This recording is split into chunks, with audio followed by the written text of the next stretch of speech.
অন্তর্বর্তী সরকারের উপদেষ্টা পরিষদে বড় ধরনের রদবদলের আভাস মিলছে। ত্রয়োদশ জাতীয় সংসদ নির্বাচনের তফসিল ঘোষণার আগেই পদত্যাগ করছেন দুই উপদেষ্টা মাহফুজ আলম ও আসিফ মাহমুদ সজীব ভুঁইয়া।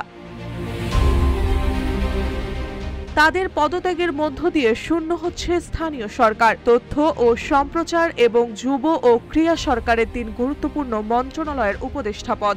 এতে সামনের নির্বাচনের সময় সরকারের সিদ্ধান্ত গ্রহণে নতুন চাপ তৈরি হয়েছে। কিউব হোল্ডিংসের গল্পে সেই রেখাটি আঁকা হয়েছিল আজ থেকে ১ যুগ আগে, কেবল কাগজে নয়, স্বপ্নের মাটির উপর।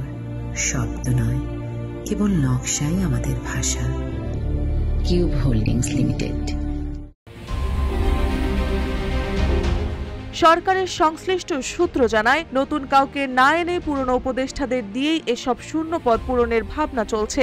আলোচনায় উঠে এসেছে উপদেষ্টা আদিদুল রহমান খান ও পরিবেশ উপদেষ্টা সৈয়দা রেজওয়ানা হাসানের নাম। গৃহায়ন ও গণপূর্ত এবং শিল্প মন্ত্রণালয়ের দায়িত্বে থাকা আদিদুল রহমানকে স্থানীয় সরকারের অতিরিক্ত দায়িত্ব দেওয়ার প্রস্তাব দেওয়া হয়েছে।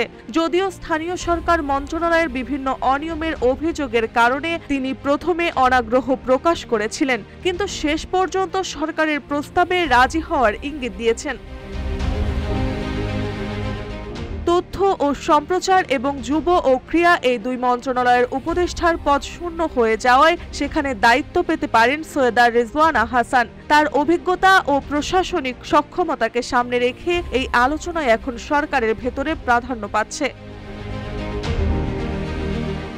গত বছরের ৫ই আগস্ট শেখ হাসিনা সরকারের পতনের পর অধ্যাপক ডক্টর মোহাম্মদ ইউনূসের নেতৃত্বে যে অন্তর্বর্তী সরকার গঠিত হয় তাতে ছাত্রনেতা নাহিদ ইসলাম ও আসিফ মাহমুদ সজীব ভুঁইয়া গুরুত্বপূর্ণ দায়িত্ব পান। পরে নাহিদ ইসলাম নতুন রাজনৈতিক দল এনসিপিতে যোগ দিতে পদত্যাগ করেন এবং তার স্থলাভিষিক্ত হন মাহফুজ আলম। এখন ২ উপদেষ্টার পদত্যাগে অন্তর্বর্তী সরকার আবারও পুনর্গঠনের মুখে। নির্বাচনের কাউন্টডাউনকে সামনে রেখে এই রদবদল সরকারের জন্য গুরুত্বপূর্ণ পরীক্ষা হয়ে দাঁড়িয়েছে। মার্জিয়া মৌ, রূপালী বাংলাদেশ।